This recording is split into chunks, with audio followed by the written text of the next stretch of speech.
Explain why you had no idea who Michael Jordan was. Well, basketball wasn't as global then as it is now, so really the only two teams who got recognition were the Lakers and the Celtics because of their obvious rivalry and the two players that they had. And when Michael came onto the scene, I was already back in Philadelphia. So I really didn't hear about him until I was about 13, 14 years old. And your guy was Magic. Well, yeah, I was a big Laker fan. Magic, Bryant, Scott, James Worthy, the whole crew. Describe your reaction when you learned Magic had HIV. I was devastated. I didn't know, I didn't understand what it was. I just knew it was going to stop him from doing what he loved to do. So I was devastated, and I had no idea what was going on. So it was a tough day. And I mean, your parents said you were missing meals for a week. Yeah. It was almost as if he was part of your family because of how much you idolized him. So how emotional was that for you? It was extremely difficult. It was extremely. I mean, it's like you have your hero and a person that you look up to, and all of a sudden he's not there anymore. You can't watch him perform anymore. It's tough. I want to take you back to when you were growing up. Your father, Joe, played 8 years in the NBA for a few teams, then 8 years internationally in Italy and other parts of Europe. While he was playing internationally, he brought you, your mom, your two sisters along. How about the biggest difference you noticed between the States and Europe, just in terms of lifestyle? We didn't live in any major cities, so I think we got the authenticity of Italy, and mothers making lasagna from scratch, and everybody kind of knowing everybody, and it was almost as if we lived in a typical Italian movie.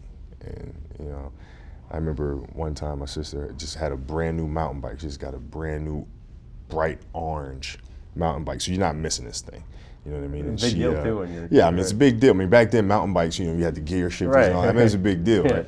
So we all rode our mountain bikes, and we went to a store, and her friends just happened to be there, so she met up with her friends, started talking to them, and forgot she had a mountain bike. So she took off with them and got home, and I forgot my mountain bike. It was already too late. It was nighttime. We're going to sleep. Come back the next day, the mountain bike's still sitting there. Oh, that's great. Wasn't chained up or anything, just leaned up against the wall, just sitting there. So can you sing one of the songs that the crowd used to sing for your father? Oh man, they had a lot of them. So most of them I can't repeat. Okay. Because of the fans over there are extremely passionate. So things that they can kind of get away with saying in the crowd, the NBA won't fly as much. You were pretty much certain from an early age as a kid that you were going to be an NBA player. Why did you feel so strongly about that?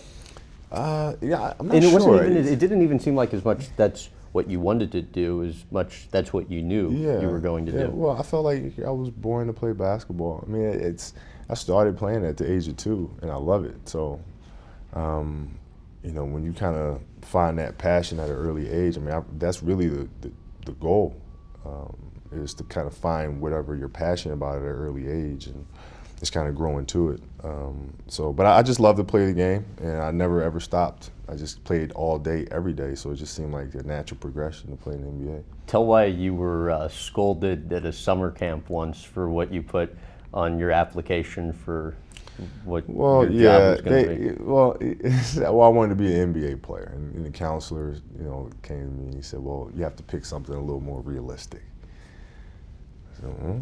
That angered you. This is realistic to me. This is what I want to do. You know what I mean? And he was like, "No, only one in whatever million, players make it to the NBA. Took a look around you. Look at all these players here. Everybody wants to be in the NBA." I said, "Well, I'm going to be there." And as I grew older, I was like, "Man, you know what? If I wasn't such a stubborn kid, that really would have crushed me."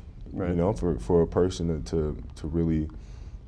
It's like taking a wet blanket and just throwing it over a kid's dreams. I mean, it's just didn't make any sense to me. When you were 11, did a team really try and buy you from your parents? Yeah.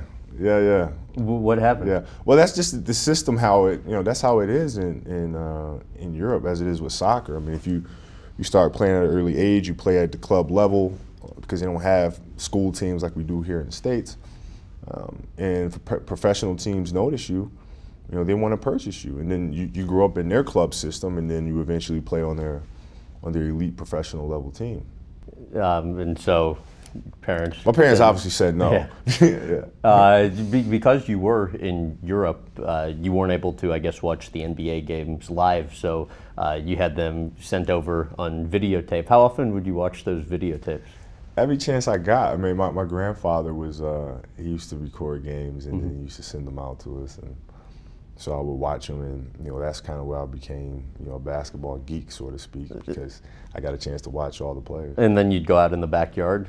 Oh yeah, I go out in the backyard and try to mimic everything, let alone that, I tried to dunk, but I couldn't reach the basket, but still, in my mind I was dunking. For more clips from this interview, visit GrahamBensinger.com.